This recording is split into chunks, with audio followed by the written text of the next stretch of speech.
come out for today's announcement, but I think it's a really important one, and it's great to have our municipal partners here with us, so many of you, as we make this announcement today. Before I get started, I just want to acknowledge that we are on the traditional lands of the Anishinaabe, which includes the Ojibwe of First William First Nations, a signatory to the Robinson-Superior Treaty of 1850. And as always, it's important to recognize and respect the rich culture, heritage of the Indigenous peoples who have called this land home for many generations. I'm pleased to announce that the Ontario Community Infrastructure Fund amounts for 2024. Our government continues to invest in the renewal and rehabilitation of critical infrastructure in 425 small, rural, and northern municipalities, including the 7 in my riding of Thunder Bay Atikokan, as well as the 10 municipalities in Thunder Bay Superior North. This funding is used by municipalities to help create jobs while supporting and growing their economy in Ontario, while addressing critical infrastructure needs such as roads, bridges, water, and wastewater projects. We listened to our municipal partners after being elected in 2018, and in 2022, our government doubled its annual investment for OCIF to nearly $2 billion over 5 years to support more of these important projects. We also have allowed communities to accumulate their OCIF funding for up to 5 years to address larger projects identified as priorities in their asset management plans. And the investment for 2024 is $400 million. I'm pleased to announce that the following funding allotments for Thunder Bay and Atikokan are as follows. For Atikokan, they will be receiving $510,745. The Township of Conmee will be receiving $100,000. The Township of Gillies will be receiving $100,000. The Municipality of Neebing will be receiving $379,172. O'Connor Township will be receiving $100,000. The Municipality of Oliver Paipoonge will be receiving $562,301. And the City of Thunder Bay will be receiving $10 million. So this for Thunder Bay Atikokan brings the total to $11,752,218. And I think that's substantial to meet the needs of our communities here in Thunder Bay Atikokan. The funding for Thunder Bay Superior North is as follows. Dorion Township will be receiving $132,250. The Municipality of Greenstone will be receiving $887,959. Town of Marathon will be receiving $264,929. Nipigon will be receiving $156,586. Red Rock will be receiving $132,250. Schreiber will be receiving $170,542. The Municipality of Shuniah will be receiving $100,000. Terrace Bay's allotment will be $328,347. Armstrong Local Services Board will receive $100,000, and the Rossport Local Services Board will also receive $100,000. So the total for the Thunder Bay Superior North riding is $2,372,863. So this funding will be delivered to the municipalities in 2024 and forms a critical part of the budget process for the municipalities. And our government continues to support our communities to ensure they remain safe, vibrant, and welcoming places to call home. Thank you.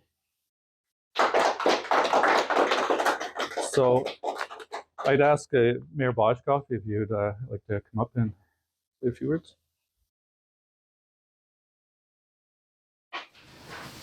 Thank you so much, Kevin. This announcement, and representing my colleagues from other municipalities, mayors and reeves, emphasizes a couple of things. In 2 words, cooperation amongst the municipalities, and secondly, and as important, gratitude for your hard work as a former representative of a municipality in understanding our needs from the field level. So your staff is well picked and chosen, and they understand, they speak our language, and we are very appreciative of this. It's not just a Christmas present, it's something that we will take with us for the rest of the year. And it augurs towards the major question of all of these things, the sustainability of smaller municipalities and smaller cities. That we're competing with the megalopolises of the southern domains. So the fact that we have someone like yourself delivering means a lot to us. So I'll just say that there isn't a penny of this that won't be well utilized and that won't be appreciated. So thank you very much to you and your team, and please convey our best to the cabinet for and the premier for not forgetting about us. Thank you. Yeah, maybe just to start off, Mr. Holland, you mentioned this is going to affect these municipalities' 2024 budget process. Can you maybe take me through the process? How is this money rolled out and effectively used by the municipalities? So the money is earmarked for the municipalities. As I said, it's been doubled for them for the next 5 years. And it kind of ties into the asset management plans that have been developed by the communities, where they identified what their infrastructure needs are moving forward, and they are prioritized. So this just gives them another opportunity to address those pressing infrastructure needs in their communities and the system and the funding, so that they're not as much as falling back on the municipal taxpayer. Okay. And so I guess once money hits hand in the municipality, it's their call about what the needs are and exactly how that money is distributed? Yeah, like I said, it all ties back to the development of their asset management plan, which really spells out what the needs are, and they've been prioritized.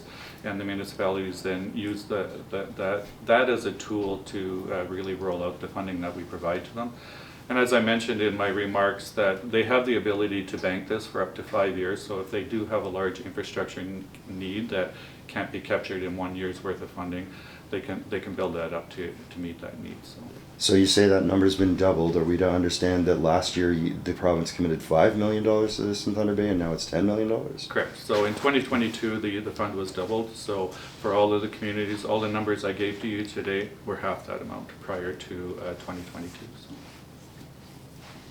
We've heard municipal leaders in Thunder Bay and across the region, I think, call the provincial funding formula for municipalities broken. Obviously, this funding is going to be welcome, but like we've seen estimates that the city of Thunder Bay, for example, is falling short of its infrastructure needs by $30 million plus per year. So obviously, this isn't going to cover that gap. Is the province looking at further ramping up this infrastructure funding in the next few years as those asset management plans go into place? So as I said, we've doubled the funding for the next 5 years to start addressing some of that funding gap that you're speaking about. All of the infrastructure needs aren't a responsibility of the provincial government, but at the end of this 5-year review, we'll see where we're at or this 5-year process, we'll see where we're at, review the program, and work with our partners at the municipal level to determine how we can best work together across all 3 levels of government to meet the infrastructure gaps that is a concern to a lot of our communities. Okay, so just as a follow-up, if say the City of Thunder Bay's asset management financing plan comes back and says there is a gap of $30 million a year, there's no immediate move from the province to provide additional support. So we would have to have those discussions with the municipality. If I have an open door policy, as Ken has alluded to. So if there are the needs, I'm absolutely happy to bring those needs forward. As you've mentioned, though, there is a gap across the province with municipalities, and I think this is a symptom of inadequate funding in the past. And we've taken the steps to address that inadequate funding by doubling this program for our member municipalities. Something that had, quite frankly, been asked for a number of years by communities across all of Ontario, but in particular with Northwestern Ontario. And as I said in my remarks, our government listened to what our communities were saying, and we came to the table doubling the funding that we're providing to them. So, is that number determined by population? It seems the smaller communities would have like higher, costs per individual, right, for things like roads and sewer and that kind of thing, right? So typically funding formulas have always been population-based or assessment-based funding formulas. Part of the work I've been doing over the last year and a half is really emphasizing and impressing upon my colleagues that by sticking to one type of a funding formula continues to disadvantage some of the smaller communities. So we've seen a change in the way that funding formulas are being determined. I go back to the HPP, Homeless Prevention Program funding for Thunder Bay, where I went from 5.4 million to 16.5 million for the next 3 years, because we were able to show, working with the stakeholders, the incredible team at Thunder Bay DSAP, that funding formulas don't always address what the needs are in some communities, especially in Northwestern Ontario. We know that there's some challenges in Northwestern Ontario with delivering of specific programs, and we need to apply different ways of how we fund. HPP is a good indication that we've listened and that we are basing it more on needs rather than just on population. So. We know that municipalities across Ontario have committed to very ambitious housing targets. Can you speak to how this money will help support building those houses and making sure that we have the necessary infrastructure to really support that growth? So when the communities that have taken on the housing pledge, to me, it's based on what their community needs are, not just now, but anticipated for into the future. So particularly in Thunder Bay, we know that we're on the cusp of a pretty exciting opportunity here that could see incredible growth for the region as well as the city. So the housing targets are really meant to start planning for what our future needs are going to be.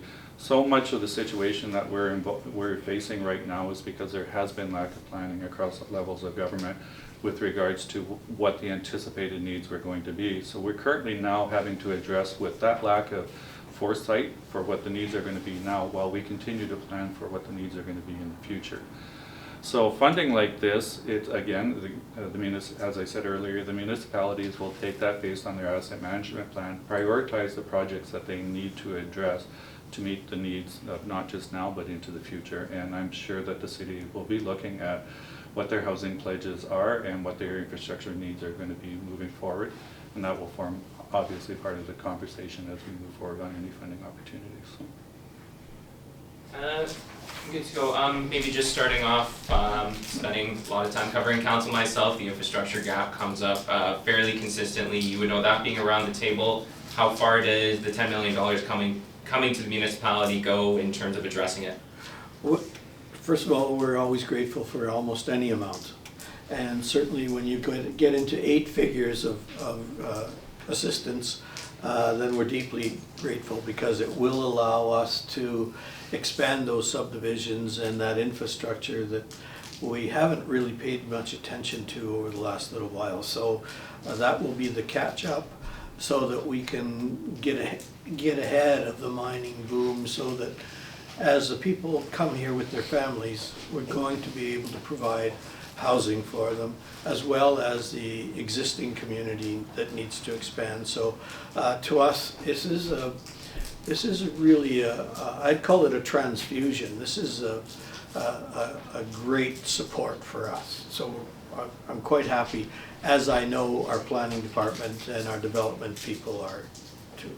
And you talk about housing there, this being able to support that, the expansion in terms of renewing and rehabilitating, as it's worded there, other infrastructure throughout the city. Is there anything in your mind? I know we hear a lot about roads, we hear a lot about sewer, water mains. Is there anything else you think this should be earmarked for?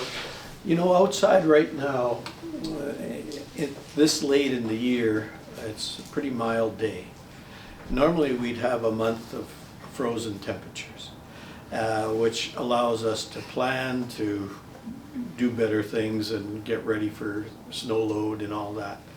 So it's still warm. So the changing environment, literally from climate, has presented a whole new deck of problems that have to be addressed. So it's really taking all of North America to try and figure out how we're going to cope with this. Knowing what we have to do, hoping for snow, which is a great insulator, which allows our pipes to be cushioned for the winter. We have like a new deck of problems. So can it be addressed? Humankind seems to come up with the issues, but the cost of a kilometer of pipe, a kilometer of road, is now at such a level that every municipality, no matter how large or small, is facing almost exactly the same issues. So with my colleagues here, whether your budget is 8 figures for capital or 6, it doesn't matter. The issues are in proportion similarly difficult.